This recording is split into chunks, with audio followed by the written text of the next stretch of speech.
Good morning, Tuscaloosa. Good morning, Tuscaloosa, internet world, West Alabama. How are we doing today on this Wednesday? I hope you and yours are doing well. It is the Joe Gaither Show on Bama Central, BamaCentral.com. I hope you guys are having a great day. We are going to have a great day. We're live here in the Derry Daniel State Farm Studios, right here off of McFarland Boulevard in Northport, just past the Tiger Rock. On the left. You can call Derek and his team at 205-758-3391 for all of your insurance needs. We're here with Mason Woods. You follow Mason Woods at MAWoods_ on the Twitter machine. We appreciate all of his great work. And we are going to have, hopefully, a good show today, starting a summer project. What? We're actually going to have some organization on this show. Ho! Can't get too crazy now, Mason. We're going to have a little fun today, starting a summer project, Know Your Enemy. We have how many days? Let me go to roll call and find out. How many days now, Mason Woods? I wrote roll call last night, so I should know it. I think it's 118 is what I wrote. Bama Central. Did I write 118 or 117 days away from Alabama kicking off? Drum roll. Oh, gosh. I know I posted it. Did I not put it in the right place? No, I did post it right there. Bam, right there. It is 115. Ooh. 3 days behind. 115 days from kicking off. So it's time to really get ready for football season. And we want to do that today. We want to do 2-3 different things. First, we want to look at Texas. We want to look at the Texas Longhorns, and we want to talk about why the Texas Longhorns are the team to beat, or Mason may not think so, the team to beat in SEC in 2025. We want to talk about what they brought back, what they got in the transfer portal, what they lost, maybe a little bit what they lost, 12 draft picks, 12 picks to the NFL draft, and then really everything that they're dealing with. We want to look at Texas's schedule and just kind of talk about the Longhorns next week. I'll let Mason pick the team for next week at the end. So you can think about that. You got 13 others, 15 minus 1 is 14 other schools to pick from. So you can think about that. You can reveal that at the end of the show, who we're going to preview next week. But I want to talk about Texas. I want to revisit the Notre Dame and Clemson news from yesterday and kind of tie it into create an Alabama conversation around it. And if there is any more time left on today's program, I want to revisit Dax's phone call from yesterday, Dax's voicemail from yesterday, where he talked about Nick Saban players that he wishes, that we all wish, would have done a little bit more in the NFL. So that's the roadmap for today. You guys can jump on and join the plan. We will get there about an hour and 10 minutes. We will be at our destination. Call us on the voicemail line at 205-462-7340, extension 800. Leave us a comment at Joe Gaither 6, at Bama Central, at MAWoods_. And let's get right into it. Mason, good morning. How we doing? How's your day going? Oh, I'm doing good this morning. I had a bit of a slow start this morning. It was it's a little tough getting out of bed. That weather last night. I don't know if I lost power. Yeah. Okay. So you were part of the power outages. I noticed that I saw the news story this morning that saw some people were losing it, but I fortunately was able to keep power. But yeah, slept like a baby last night because of all those storms and really did not want to get up this morning. But no, I'm here. I'm ready to get into it. I'm sitting here, didn't really have anything we're going to talk about today, so I figured I'll throw it at it now. I'm sitting here just scrolling Twitter before we get started here, and looks as if Benjamin Russell is starting off some summer practices today, and that's where our friend Sedarian Morgan is. And wow, this is a very quick clip, and obviously he's in high school, so he is the best guy out there on the field. But it is just insane how different he looks compared to the rest of his team here. I'm just looking at him. He is a head taller than everyone else on the field. He moves extremely fluid. He, dare I say, looks a lot like Julio Jones physically. It's a Darian Morgan. Goodness gracious, that would be so much fun to get the Kalen DeBoer version. I mean, I guess we already have a Kalen DeBoer version when Derek Meadows. But we just want an army of these 6'4", these 6'6", these 6'5", these weird tall. And if you look on the other side, you remember how Nick Saban used to always, you didn't hear it a lot, but when you asked Nick Saban about his recruiting philosophy, he would tell you, or he would kind of outline, we've got measurables for certain positions, and we want guys to have X amount of arm length and Y amount of height, and this sort of thing. It's very clear. I mean, the receiver cornerback prototype that the Kalen DeBoer and Kane Womack crew is looking for is just alien. Yeah. Like whatever it is, alien is as tall, as long. Like your arms aren't long enough. You're not tall enough. Like you can get taller. Put them on the rack. Put them on the torture rack. Stretch their butts out, and get them as tall and long as possible. 6'4" for Sedarian Morgan. Now, okay, you can help me with this. What's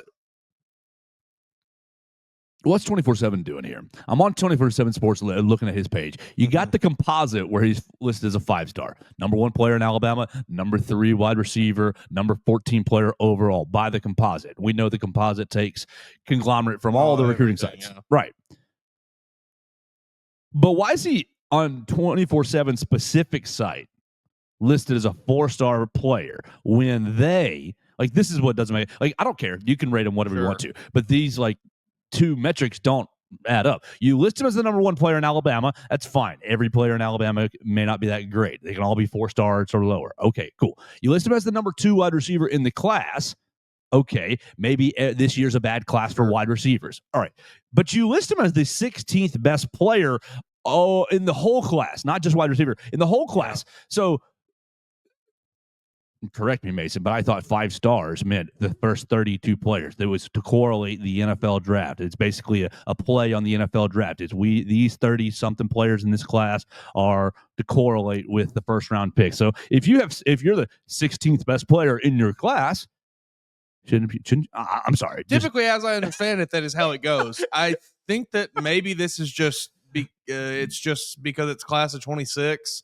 Everything is still early. Is it still early? I mean, we're enrolling. I mean, in 25's enrolled. It's not early if you're talking to, Kalen DeBoer and the rest of the football staff there.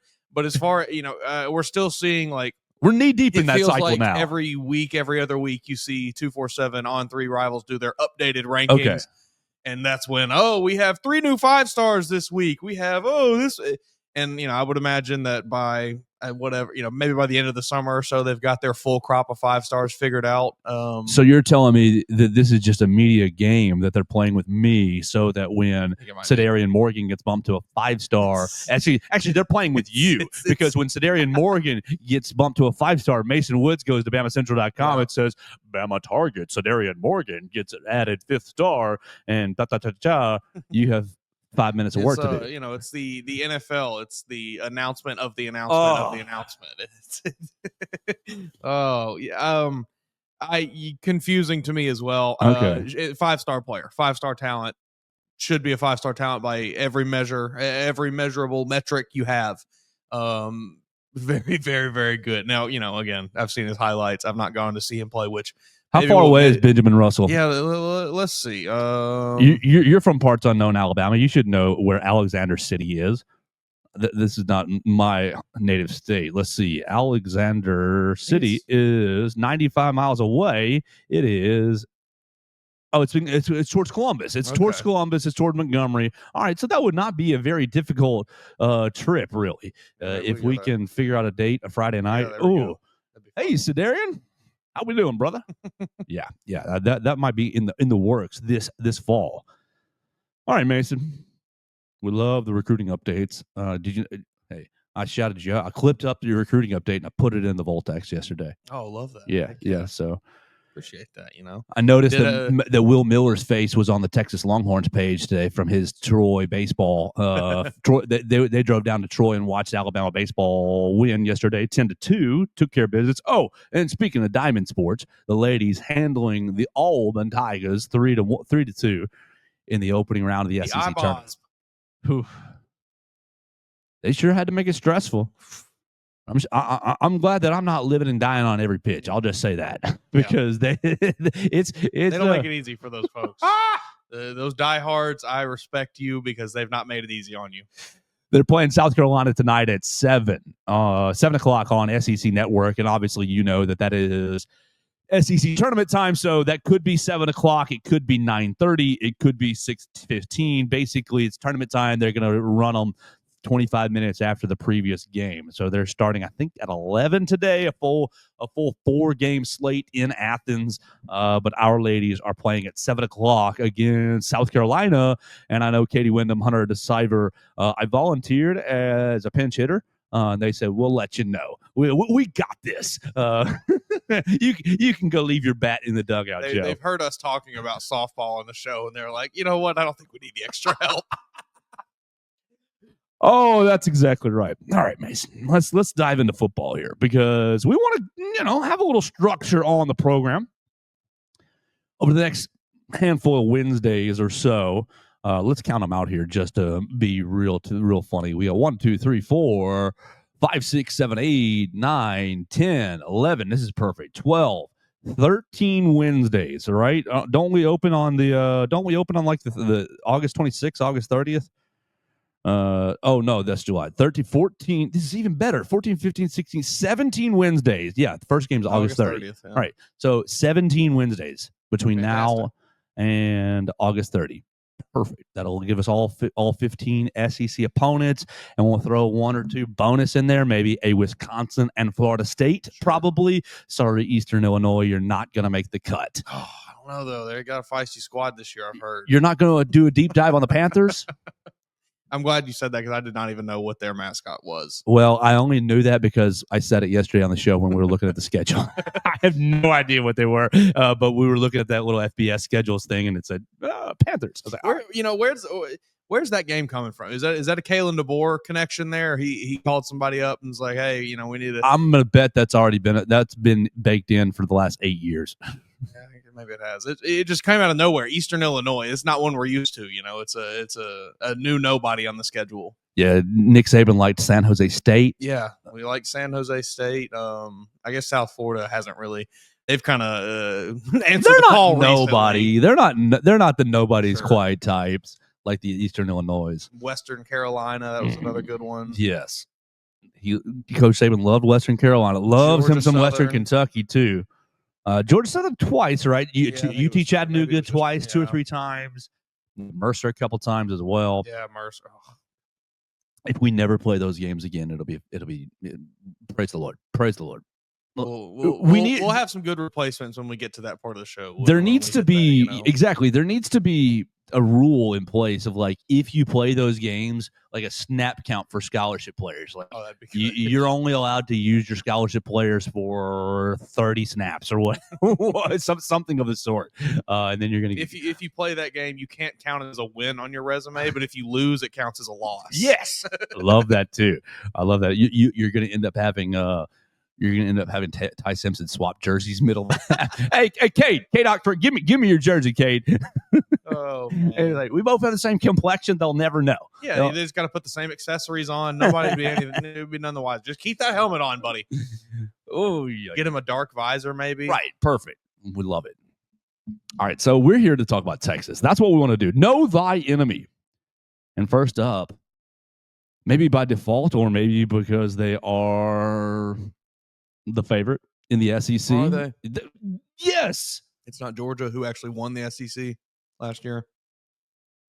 No. In my opinion, you have to beat the champ to be the champ.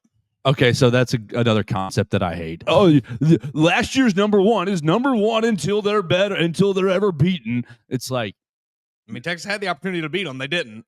Okay, yeah, last year's in a vacuum. Everybody loses talent. I'm saying, man.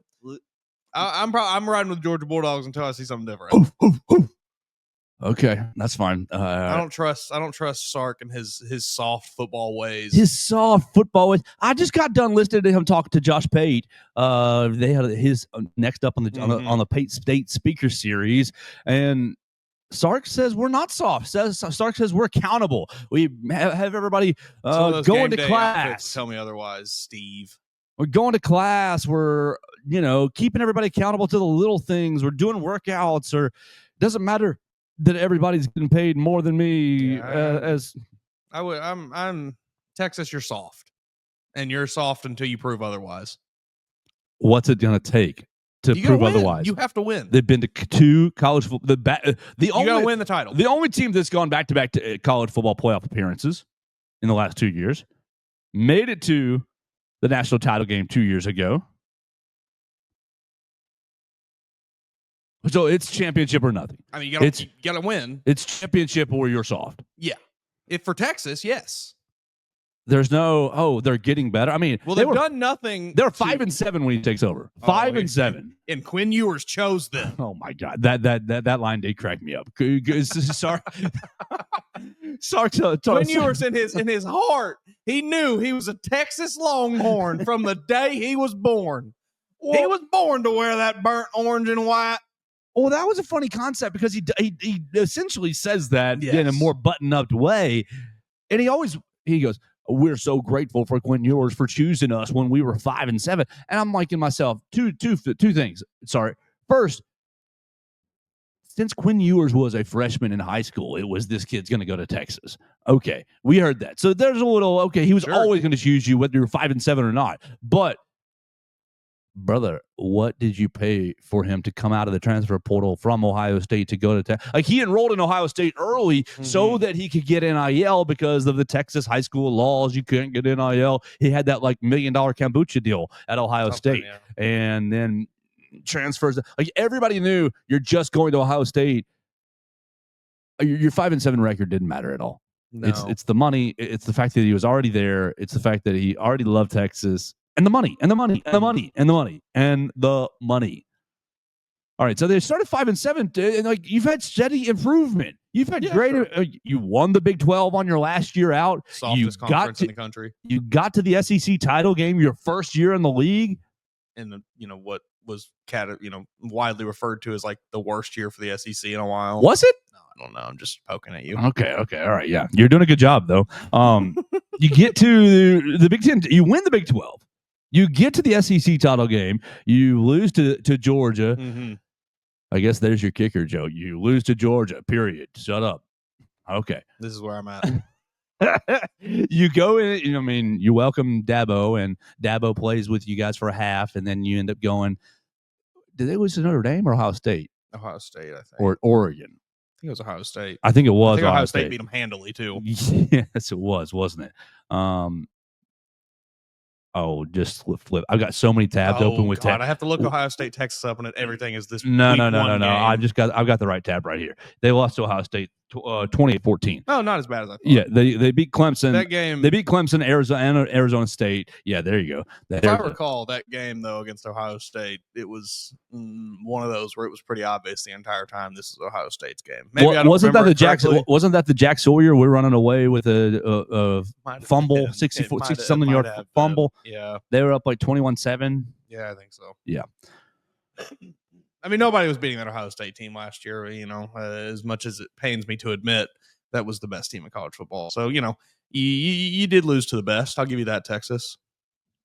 I'm just not buying it. I'm not buying it. I'm not buying what Steve Sarkisian is selling. He's been selling it for far too long at this point, and you got nothing to show for it. You got no trophies in that case. None that mean anything. Mason Woods, why have you forgotten about what Steve Sarkisian did in Tuscaloosa in 2020? I mean, or why does that not matter to you? Either question. Which one you want to say? Well, I mean, he's in a different role now. He's a head coach now. He's not an offensive coordinator. If he was just an offensive coordinator, sure, good on you. That offense would probably be humming. But he's got 22 guys to manage now. Up to this point, he's not done that at a championship level. He's done it we can compete for a conference championship, we can make the playoff level, but not at a winning titles level. That level that you're talking about is like Mount Everest, though. Well, there's teams that have gotten there. Georgia, Ohio State, Alabama. Or Texas hasn't. Michigan got there. Right, but when you climb Mount Everest, have you ever climbed Mount Everest? I have. I know last summer when you went, you remembered that you climb level 1, and then you had to you get used to the oxygen, then you go back down, then you got to go level 1 and level 2. But Texas is a blue blood, Joe. They're used to this. But they're used to it. They're a blue blood. They haven't been up. They haven't been very high up lately. He's getting them used to the altitude. We're getting used to. We're making the climb. He's making the climb. But they should be used to this if they're this blue blood of college football with this championship pedigree that they carry themselves with, and they think they're better than everyone else. Well, when Charlie Strong and Tom Herman are leading your hikes up the mountain, then sometimes you get lost. Tough scenes for you. what's the one opposite Everest that's like even scarier, even bigger? Kilimanjaro. I Is that think the one we're talking so, about? but basically nobody climbs it Not because very like, well versed because it's like even more dangerous. And like people are like it's not as high, but it's like even more dangerous. I think.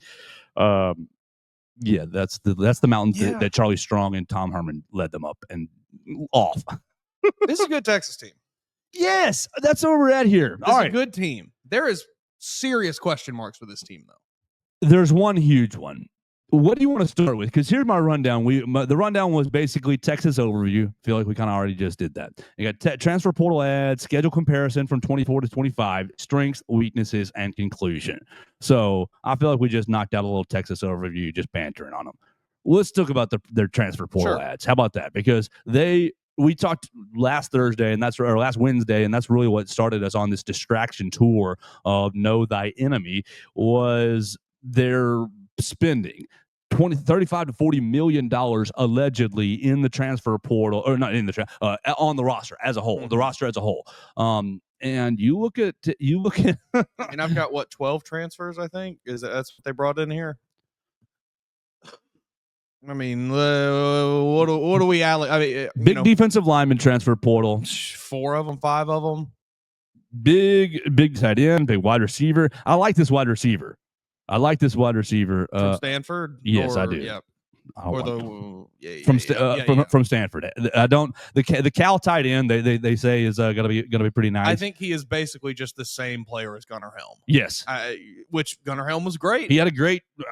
But not really a world beater. Not going to be the guy that is necessarily the difference maker. Just kind of going to be. He's going to be the guy you forgot about. It's like, God dang it! Oh, Jack injuries again. It's like, oh, we covered it. We covered Ryan Wingo. We covered everybody else. Oh, Jack injuries again. 18 yards up the middle. Right. They dumped it off to injuries for 3 yards, and he rumbled for 15. Yeah. Okay. That's going to be him. He's going to be chip blocking, chipping on the end, helping the tackle, and then just roll off the tackle, and it's going to be like, oop, Archman. Yeah, Peyton's going to join. Peyton and Eli are going to just burn in. Are just going to burn the check down into Arch Manning's brain. I mean, we'll stick with the train. We'll get to Arch Manning later, but a lot of this, I don't know that it.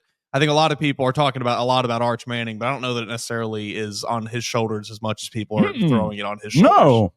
But with the transfer portal here, yeah. I mean, like you said, this money is being split across the entire roster, but you bring in 12 guys and you have to imagine a large portion of that 35 to 40 million is being split among these 12 guys. All right, so let's pause right there. We talked about 35 to 40 million. Mm-hmm. How do you get there? You got the revenue sharing that's coming up.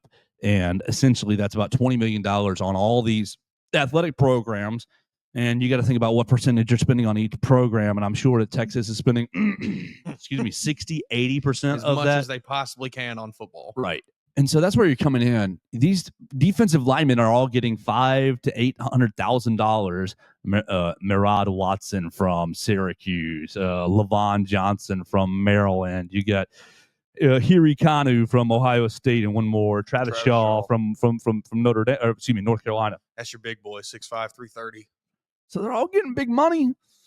What I'm reading in this in an athletic article, rebuttaling the Kirk Bowles report, not rebuttaling, but mostly confirming. From Kurt Cignetti. They're confirming Kirk Bowles originally wrote the 35 to 40 million. Okay. Cignetti confirmed it. Okay, I'm with you now. Cignetti also went out with that. I got you. With you. But he basically said that the Texas boosters are so prideful that they said that money is not the reason they're losing anyone. That if you come into Texas and say, "Oh, school X is offering me X thousands of dollars to transfer," it's where's the dotted line? Match. And so you're reading in some of these athletic articles that I pulled up earlier today, right? Oh, I've closed 4 or 5 of them out already. Is that Texas boosters are paying the backups like starters? So great. I mean, great for those players. I'm happy those guys are taking advantage of this system that has been set up this way so that they can take advantage of it. I'm glad that they are utilizing these stupid boosters who are spending their money irresponsibly. But this will not last. This is not something that you can sustain year after year after year. No, it won't last at Texas, but it doesn't need to. I guess if you win, it doesn't need to last. But boy, you throw this much money at a roster. They say the monies are going to go way down next year because of this rev share. It's going to kind of like cool some things off. I mean, I keep hearing people say that. I'm not. Is it though? The NIL is still there because the way that I believe is that when Mason Woods wants to give money to Yay, Alabama, I think that I don't quite grasp it all, but I think that Mason Woods is going to have a business to where we're going to have to bring on Wilkin Formby and say, this is the Joe Gaither show. Okay. And we actually paid him the money to be on the show or to read the read or to read the, like, I think they're eliminating the just, hey, I'm putting money in the athlete's pocket. I think there has to be, I think that part of this lawsuit is ensuring that there is a product. There is a business. Interested to see how that gets enforced. Of course, like, because it won't.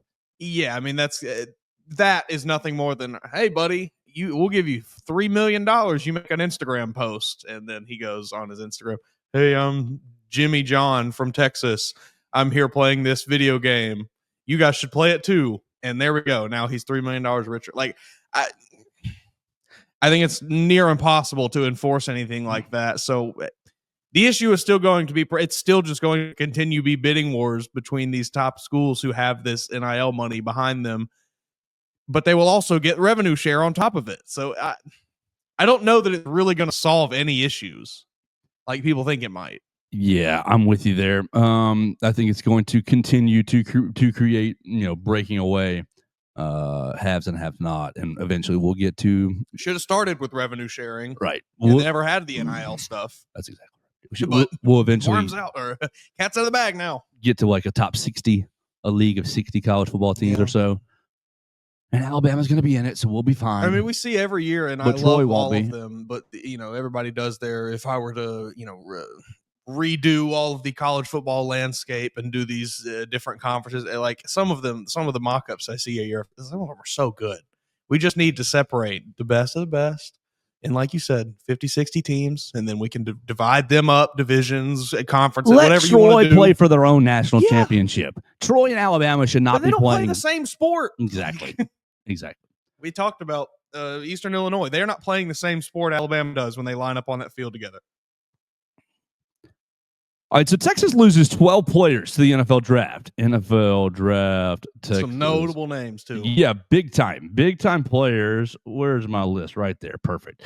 Ended up Kelvin Banks in the first round, Jody Barron in the first round, Matthew Golden in the first round, Alfred Collins, Andrew Makuba, Vernon Broughton, Gunnar Helm, Baron Sorrell, Jaden Blue, Cameron Williams, Hayden Connor, and Quinn Ewers. All these NFL draft picks at premium positions, but nothing to show for it. Nothing to show for it.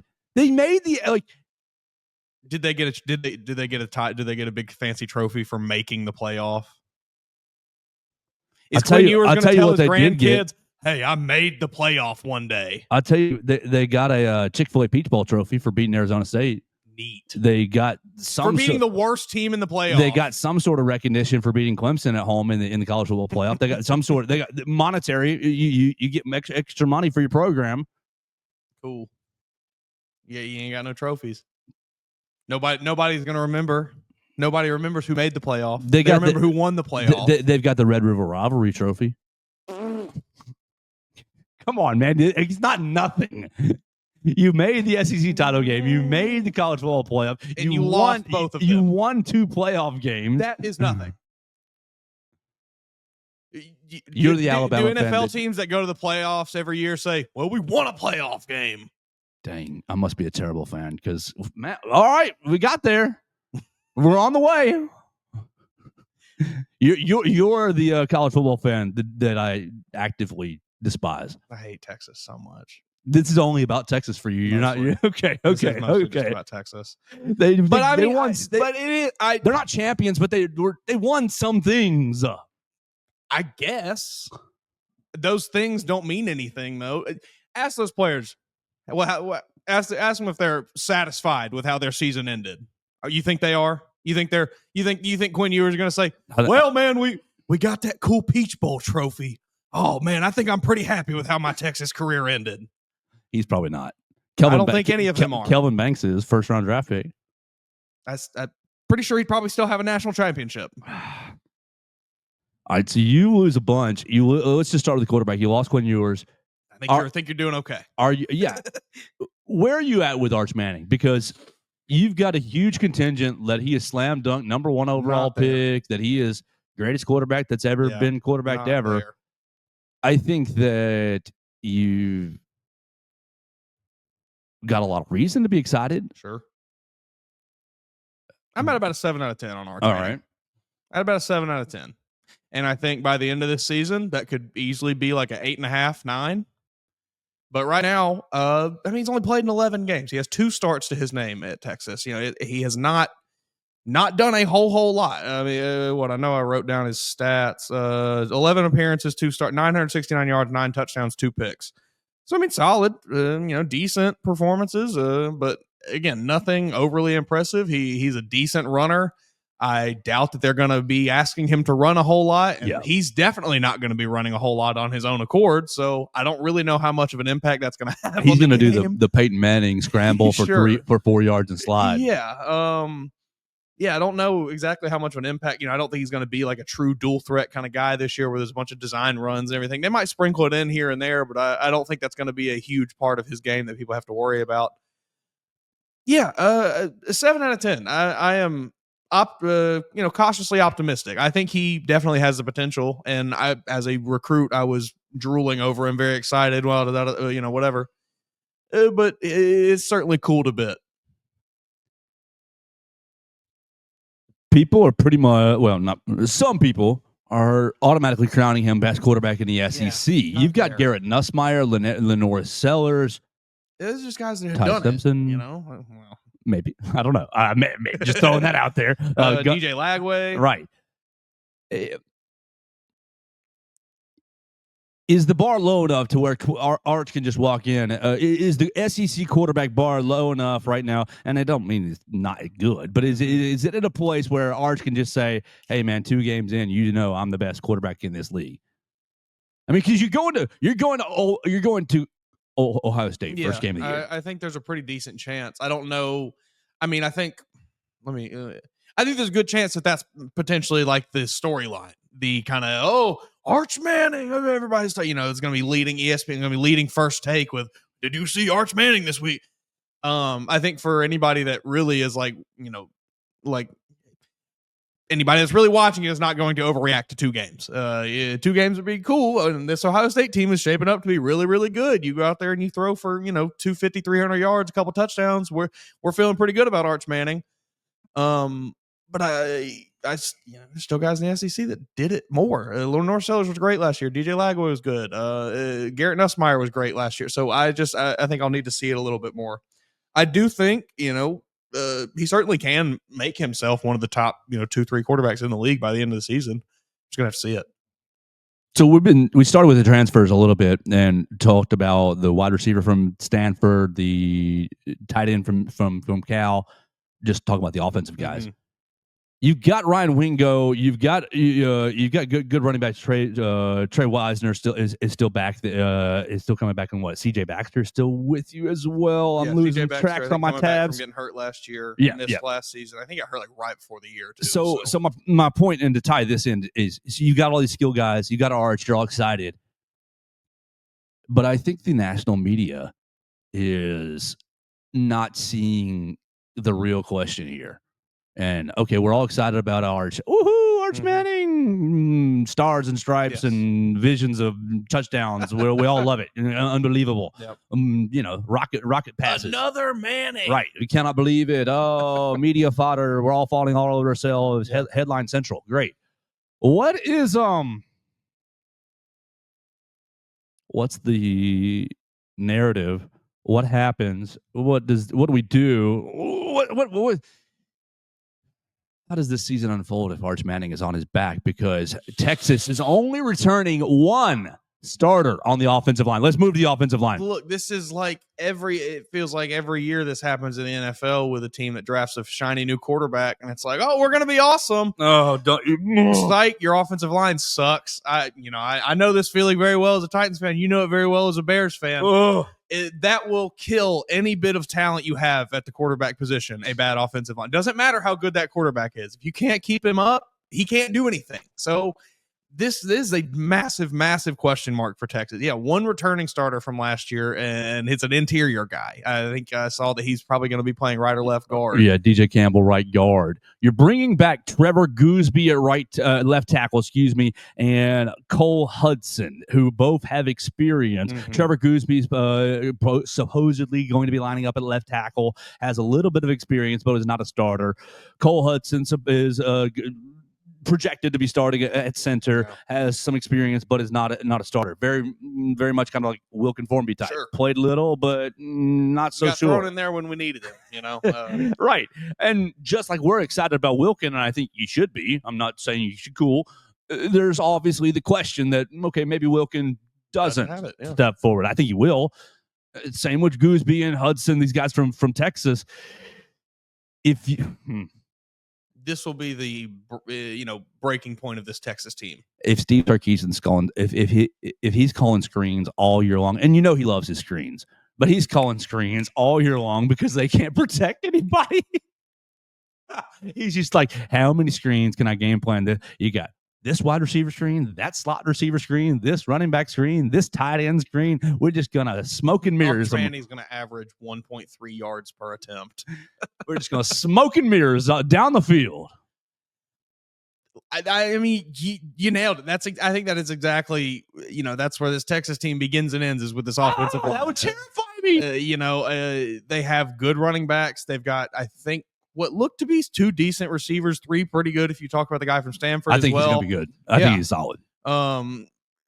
But it just all this offensive line, it is not going to be, well, if Arch Manning plays great, Texas wins a title, because he could play awesome, but if this offensive line sucks, they're not winning anything. Emmett Mosley is the transfer from Stanford last year as a freshman. 48 catches, 525 yards, and 6 touchdowns. Young man is 6'2", 190. True freshman at Stanford. Has more yards than either of Texas' leading returners from last year. I think both of them had like 400 something last season. So, So a bad offensive line doesn't. Now, it may not be bad. You're recruiting highly talented players. You are at Texas, and you're trying to develop them, and just like you are at Alabama. I was going to say, I think you've done a pretty good job at developing offensive linemen, so your track record is good there at Texas. But if you got a bad offensive line, is Steve Sarkisian getting fired? Or has this Texas program at least moved itself to a place of, we're past the emotional child state of you didn't win a championship, you're getting fired? I don't think they're there. Because we saw it with Tom Herman and Charlie Strong. Like, oh, you lost to Oklahoma this week, you're fired. I mean, took a little more than that, but it was very emotional. I'm wondering if at least the Texas fan base has been like, okay, Sark is our guy. If we just get behind him, eventually it's going to be there. Eventually it's going to crack. That egg's going to crack. I don't think that I wouldn't trust the Texas fan base to be there. Not me. I would not hedge my bet that the Texas fan base feels that way. I think if you're looking at a season with 3, 4, 5 losses, 3 you'd probably be okay. There's no 3 way you're saving that many. 3, 4, 5. I mean, you got a terrible offensive line. I haven't looked at this schedule, but that's the next thing we're doing. Yeah. I don't think it's necessarily championship or bust for Sark keeping his job. I think if they make a playoff, if they make a run, if they win 2, 3 games, maybe make it to the title game and lose, he's probably sticking around for another year.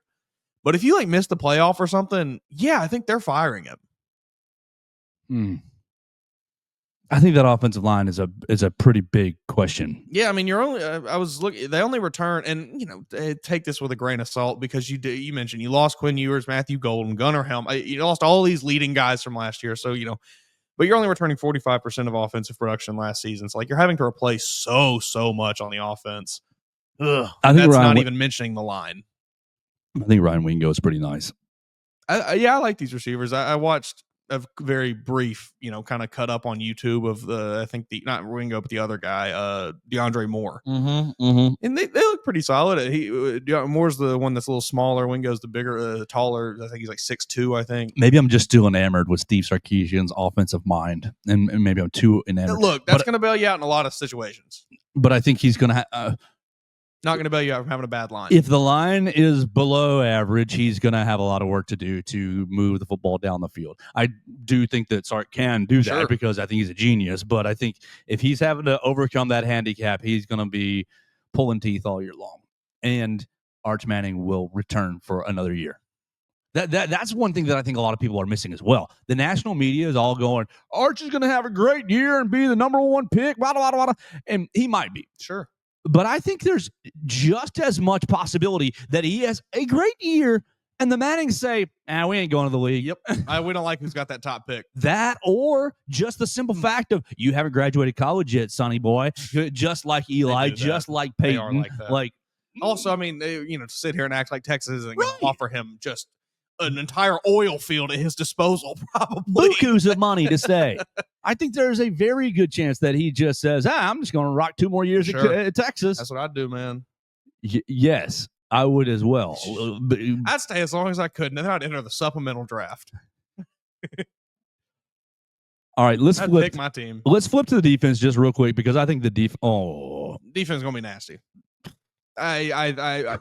Now, I'm still, firmly in the camp of I'll really believe it when I see it this year. Texas having an elite defense, but I do think they will be pretty good. They lost a lot, but the guys that they are bringing back are dogs. I just think that I'm terrified of Anthony Hill and Colin Simmons. I'm terrified of them. Yeah. The duo, if I were a tackle or guard, and that's why I'm not, I would be all terrified. I'd be sitting at this ball snaps. I'm sitting down on the ground, crisscross apples. Go ahead, buddy. Sitting in the middle of the ring, just fetal position, like, don't hurt me. Hands over my face. I think Colin Simmons is going to be an absolute animal this year off the edge for Texas. He was last year as a freshman. Like, where's my tab with all the Texas, stats? Right there. Defense. Scroll down, Joseph. Are they both going to be? We're going to get 2 double-digit sack guys for Texas this year. Well, homeboy had 9 as a freshman, and Anthony Hill had 8 last year. Like, it seems like they probably will. I'm thinking probably 12 and 13, 11 somewhere around there. If not more. And that's just enough to speed any quarterback up. That's enough to, 1, 2, 3 hitch. No, 1, 2 hitch. Up. I yank my throw a little bit. I pull my throw. Going to do against these guys? I like Wilkin, but man, I don't know. Colin Simmons is a train killer. And then, secondary brings back some. I know you lose Jahdae Barron, but you bring back some guys who are good. Michael Taft, comes back for runs it back for his senior year. Malik Muhammad. Sure everybody loves it. Yeah, Malik Muhammad, talented player. Oh, good defense. Good defense. You're replacing a lot up front. You lose. Now I'm blanking on names. Trevondre Sweat, Alfred Collins, Vernon Broughton. Yeah, Tavondre Sweat 2 years ago. That was 2 years ago. He's Titan. I love Tavondre Sweat. Tighten up. But yeah, again, talking about returning production, you're returning 61% of last year's production on defense, so you're looking pretty good from that standpoint. This is, I said earlier, like it's not all going to rely on Arch Manning's shoulder. Like this defense is going to bail them out of a lot of bad situations, very likely. So I go to the Texas pages and look for like biggest question mark, that sort of thing. And these jokers, like a lot of the articles were not about the offensive line. They're all about this gap at tight end. And I'm like, guys, that's not. Like, yeah, you want a tight end, and you saw Alabama go out and get tight ends, but Sky Entries was good at Cal last year. He had 56 catches, 600 yards, 2 touchdowns last season. I know it's at Cal, but still.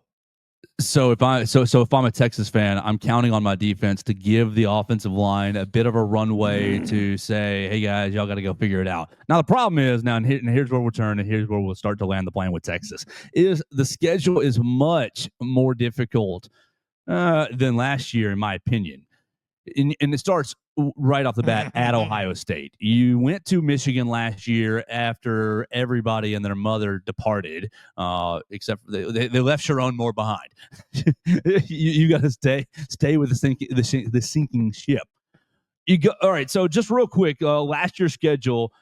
We'll fly through this real quick. Up flip. It's Colorado State at home, at Michigan, UTSA, ULM. You're at home with Mississippi State. You're neutral with Oklahoma. At home with Georgia. On the road to Vanderbilt. At home with Florida. On the road to Arkansas. Great. Home with Kentucky. On the road to Texas A&M, and then you get into the postseason. Boy, that was a soft schedule. Yeah, all these the road games last year were baby butt soft. Texas A&M is your only good one. And how far away is Austin from College Station? So you're not really going that far. 2025 gets a little interesting at Ohio State. Are we getting game of the year week 1? Maybe. Golly, the revenge game, the rematch from the playoff. You get Texas, Ohio State, Julian Sayin, Arch Manning, both making their first, not first, but you know what I mean. Basically, their first. Arch Manning really being his first as the guy. Oh man, the storylines here for this guy. I'm sure game day will be there. Caleb Downs picking off Arch Manning. That's yeah. I really dislike both of these teams very, very much. That's gonna be one that I just have to hate watch on my couch that Saturday, and I'll do it gracefully. Just gonna fly through at Ohio State, home with San Jose State, home with the UTEP Miners, home with Sam Houston Bearcats. So we're at least setting up 3-1. Sorry, great job. we are going on the road. Give you a lot of credit for that, but we come back for three stinkers. All right, off. Then we're at Florida. All right, finally, you welcome to the SEC officially, probably at Florida. Then neutral with Oklahoma, of course. At Kentucky, okay. At Mississippi State. Home with Vanderbilt. At Georgia.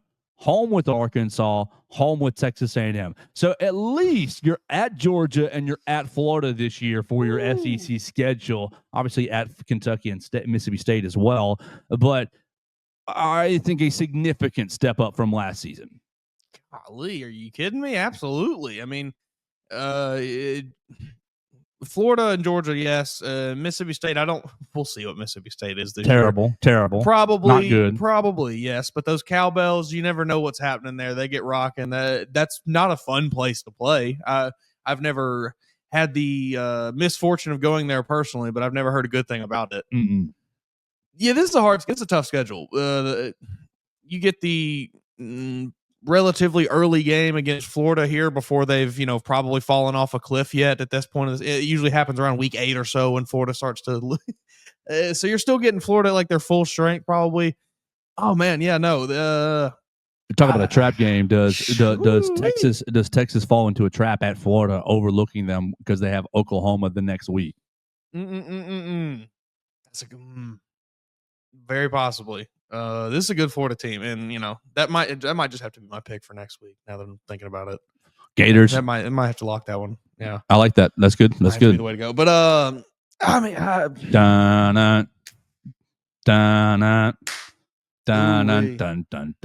that's Florida, right?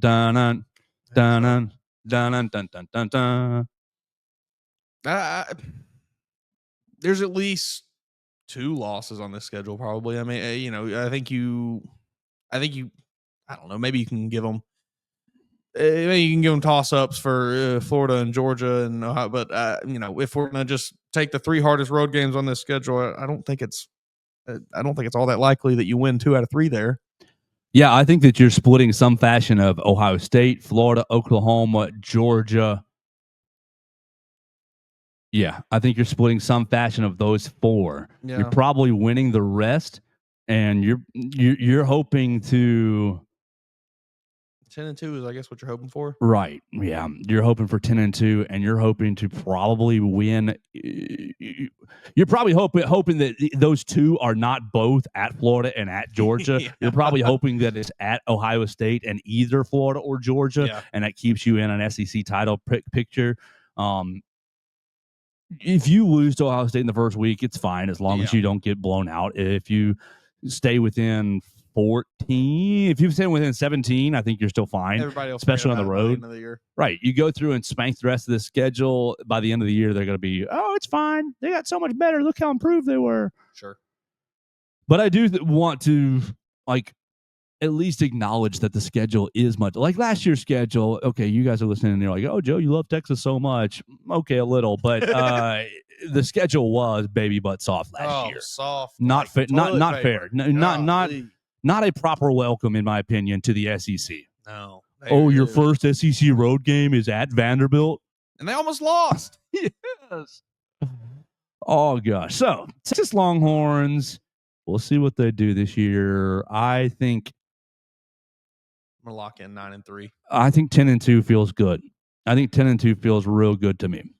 I'll say 9-3. You're losing to Ohio State, Georgia, and Oklahoma.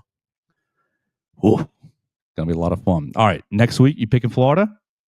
I think I like that. Yeah, let's go with Florida next week. They seem like a fun team to talk about. We can get into the Gators. Gators. The fighting Billy Napiers. Mm-hmm. All right, so next week, know thy enemy will be the Florida Gators. You guys can call and talk about the Florida Gators at 205-462-7340, extension 800. If you want to comment on what we commented on Texas, you can comment right there as well on the voicemail line at Joe Gaither6 at MA Woods_.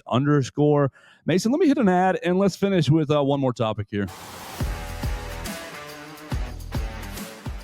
So my name is Russ Warren, and I'm one of the owners here at Warren Tire. We started in 1961. My granddad on University Boulevard, so we've been kind of a staple here in the Tuscaloosa and the University of Alabama community since then. And so thankful to be in the third generation.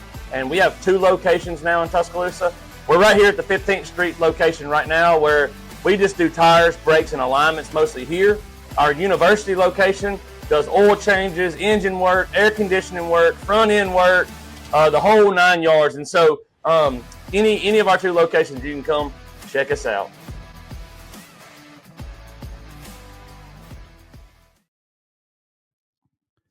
We appreciate Warren Tire and Auto for sponsoring the program. Go see them today for all your automotive needs.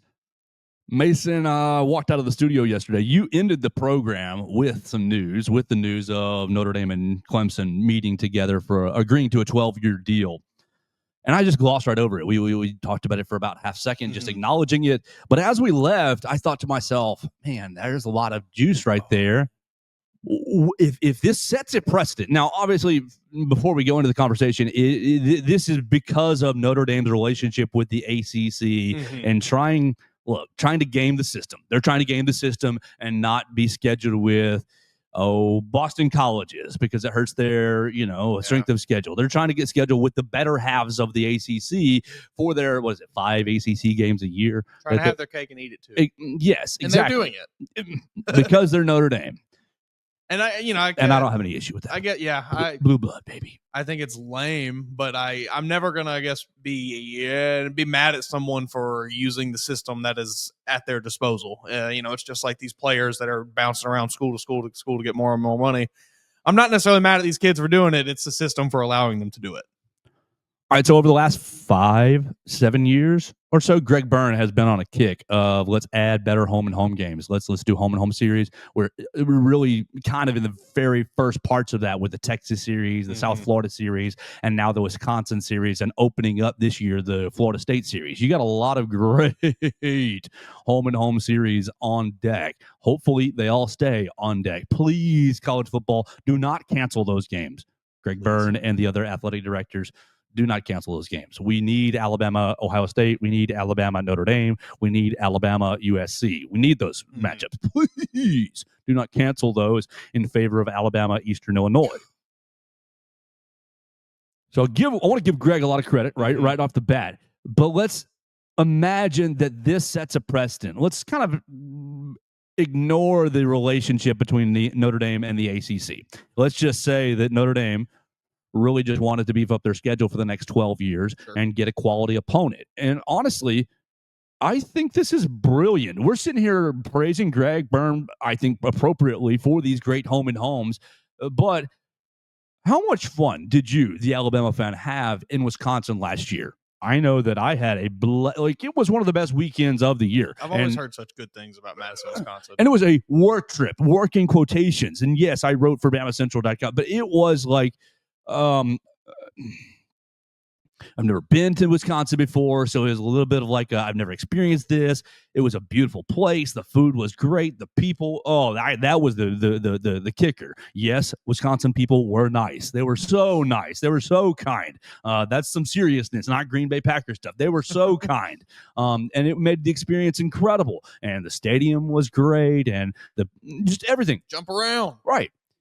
So I just thought to myself, how great would it be to do a 6 to 8 year series with a team like a Wisconsin? And I come back home this year and tell Mason Woods and everybody, oh, Wisconsin was so great. And now, instead of Mason and the Alabama fans that didn't go thinking, man, I missed out. Man, I should have gone.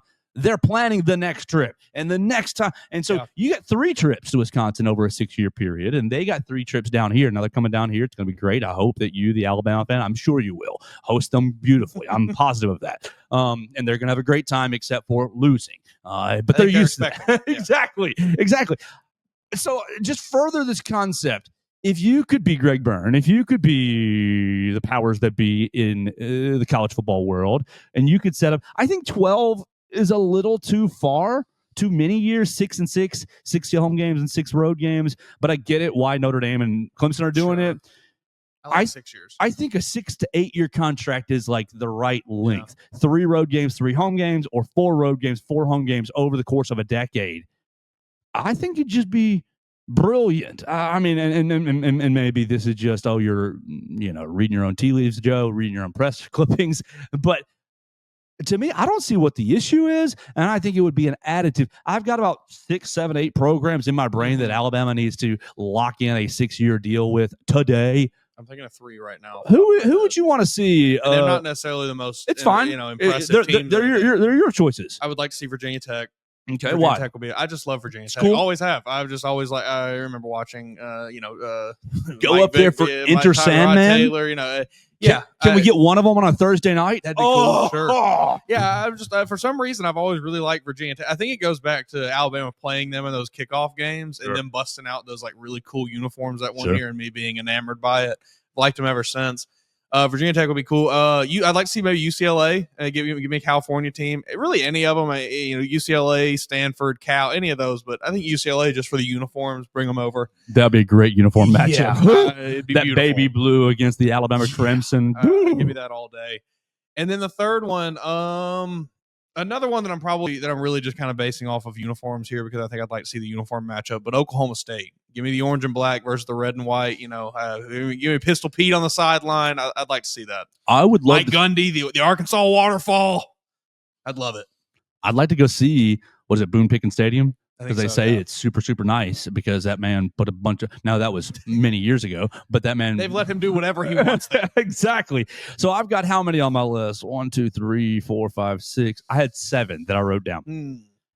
Yeah, I'll think of some other ones while you rattle some off. Penn State, you got to lock in one with Penn State for the history in the 80s and just the uniform matchup and just everything about it. I loved the 2010 and 2011 series. Just give me 3 trips to Happy Valley, please.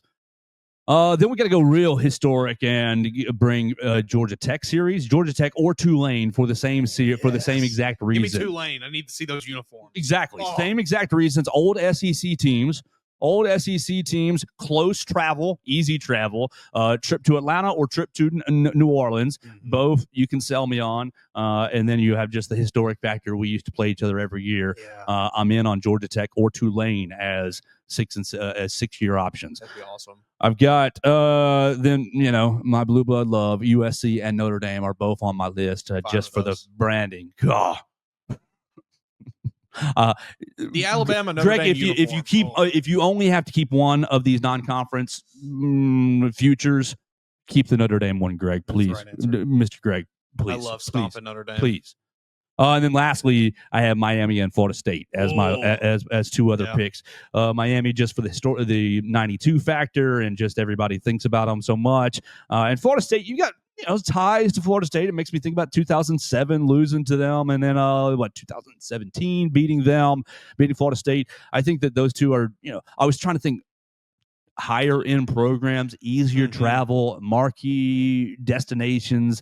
I think the Alabama fans are really going to enjoy Doak Campbell Stadium. I've never been there. I look forward so much to being there. The people I've talked to that have been there say it is a very beautiful stadium. Maybe not modern, but beautiful. And so I'm looking forward to seeing that.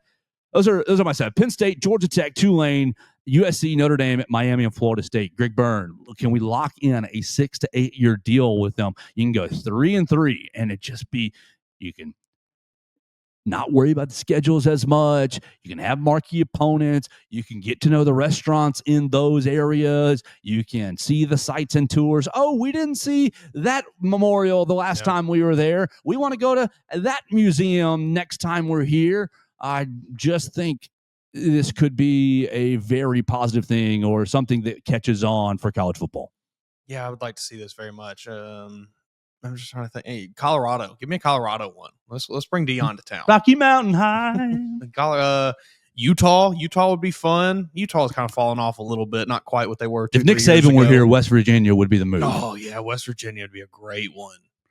I saw we got one commenter, Hunter Brantley, and this is a great suggestion. Says Washington for Kalen DeBoer. Oh, I would like that as well.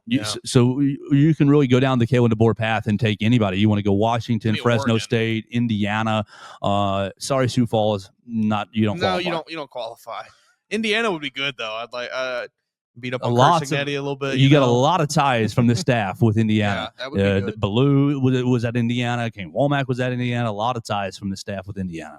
Maybe I'd like to see North Carolina. North Carolina would be a good one again for the uniforms, but the crimson and the Carolina blue together on the field would be gorgeous. I'm not sure if let me think.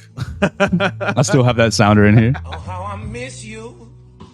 Him and his girlfriend just met on a plane. It was totally normal. They just got rid of you. Oh, Bill Belichick. How you feeling if you're a North Carolina fan right now? Amazing. Are you? Why wouldn't you? I'd be a little concerned. Why? With just this whole situation.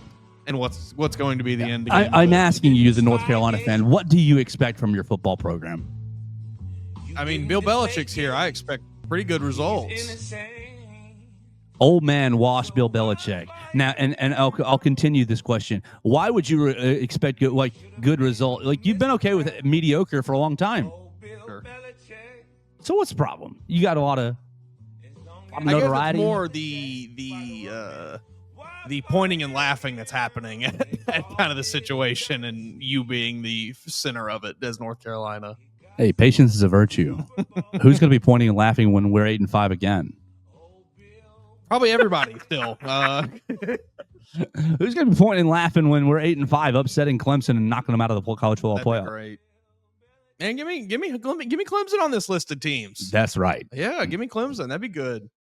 Oh man, there's so many good teams. Duke would be a fun one. Why Duke though? There's nothing fun about them. Uniforms, really. It's just the red and blue. It's very visually appealing to see the stark contrast on the field together. You'd rather just play Kentucky. I'm playing this game, or I'm doing this like solely from uniform matches. That's fine. Honestly. That's fine. I'm just thinking of my TCU. Oh, that'd be a good one. Dallas. 3 trips to Dallas. Oh, you better believe I'm in on that. Yeah, SMU. That'd be sweet. You better, but I'm thinking destinations. I'm thinking brands. I'm thinking historical ties. Like, I think there's something here. We need like a Iowa for Caden Proctor. Yeah, that'd be good. Just now he's already going to be gone, but I mean, I think that Greg, this is the future. Keep every contract in place. Don't rip up any contract. But the next sets of contracts, I guess it's going to be 2033 or so, 34-5 is kind of your next openings that he has. And obviously, you're probably not scheduling anything in 2033, 34, 35 right now because of the changing landscape. You're probably holding off on any scheduling. But I would keep this in the back of my brain. Like, I love the 2-for-1 that you got with South Florida. Like, that was cool. That's great. That's great. Anything's better than these daggum Mercers. How about BYU? No. You don't want BYU? They're you probably lose. You might lose. They're going to be really good. Yeah, you soon. might lose that one. In a I saw John Rothstein flipping sports real quick, going BYU should expect a Final Four or bust next year. I was like, daggum. Oh man, Nebraska. I'd be in on Nebraska. Yes, history. I would be. I would love that. That would be a tough ass ticket to get in Nebraska because those people are insane. Yeah, that'd be a tough Speaking one. of Nebraska, they were in Omaha. Monday Night Raw was in Omaha this weekend. Dylan Raiola and Matt Rule were in the front row. That's funny. Patrick Mahomes and Matt Rule. Yeah, exactly. You know what? Give me Hawaii. Let's make a trip to Hawaii. You know what? That'd be cool. Hey, the Rainbow Warriors. September trip to Hawaii. Actually, no, we need to make them the November game in between Oklahoma and Auburn. It's like, hey guys. Oh yeah, you spend. Oh, that'd be great. That's what they need. If you beat Hawaii, then you come back and you lose the Iron Bowl. The Alabama fans would lose their. Oh my gosh, they would. Not just the national media would run with that. They would take that so far. They would be. Oh, okay, on the board. I'm chilling on the beach in Hawaii. I'm not working, not working for the Iron. You would just be talking head central, man. And I'd be here for it. I'd be like, y'all are all fools. Sometimes you lose a game. It just happens. But they would make it a whole thing. If you didn't go to Hawaii, if you'd have just stayed home. Golly, I can't even. Oh, it'd be. Oh, it'd be so bad. It'd be so bad. I can hear the radio callers now. Well, if he wasn't busy sitting on the damn beach, he could have beat Auburn. Why are we scheduling these games in Hawaii anyway? Give me Louisville. Louisville would be a good one, maybe. Jeff Brom. Yeah, I'd be cool with that. I'm running thin on. You're good. I'm out of juice on this. Yeah, I just think it's a great idea. There is so many though that I would love to see because I do think these home and homes are amazing and like a much more improved. A big improvement off of the neutral site games. Like those were fun when we had them. They were, and I think Nick Saban, you're on the forefront with that. Great stuff. But getting back to college campuses brings back the heart of the sport, and I think it's very good for a time where it feels like the heart of the sport. We're losing it. Like this is the perfect time to get away from these kickoff games and get them back onto campuses, like you're saying. So maybe it will become a trend to lock in extended contracts with opponents. I would love that. And I'm sure that there's something that I'm missing, that there's some simple element to this that I'm missing, that Greg Byrne, when he listens to this, would be like, Joe, you're not thinking about this that I have to deal with. And Greg, I apologize, seriously. But think about it. I'm replacing UCLA on my original list with Michigan State. For the Nick Saban aspect. Nick Saban aspect, and also just I think that would be a better uniform matchup. You know, the red and the green. Getting to go up to East Lansing, I think would be good. Oh yeah, I would like that one. I love it. I think it's a great idea. I think it'd be a lot of fun. You guys can let us know who you would like to see at Alabama. This is obviously hypothetical.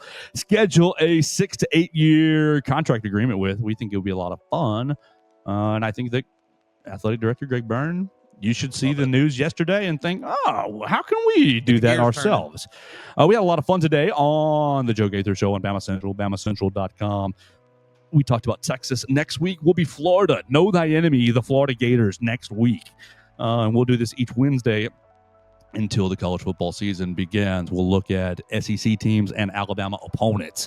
Know thy enemy every Wednesday on the Joe Gaither Show for the next several weeks. We had a lot of fun with you. Leave us a comment, question, query, or complaint at Joe Gaither 6 on your social media machines, at Bama Central, at M.A. Woods. Mason forwards all the complaints onto me. He keeps the compliments for himself. And so put your comments right there. You can leave us a voicemail at 205-462-7340, extension 800. You can subscribe, rate, and review the show on Apple Podcast, Amazon, Spotify, and we will talk to you. We missed Katie last week. We hope to have her tomorrow. They're in the middle of the SEC tournament. I don't know. She's very busy with the SEC tournament. I will check in with her today to see if we will have her. She was doing some family stuff last week, and we applaud that. So we will see if we will have Katie tomorrow. If we do, the show will be a whole lot smarter. And if we don't, we'll have a lot of fun anyway. So we'll talk to you tomorrow on the Joe Gaither Show on Bama Central and BamaCentral.com.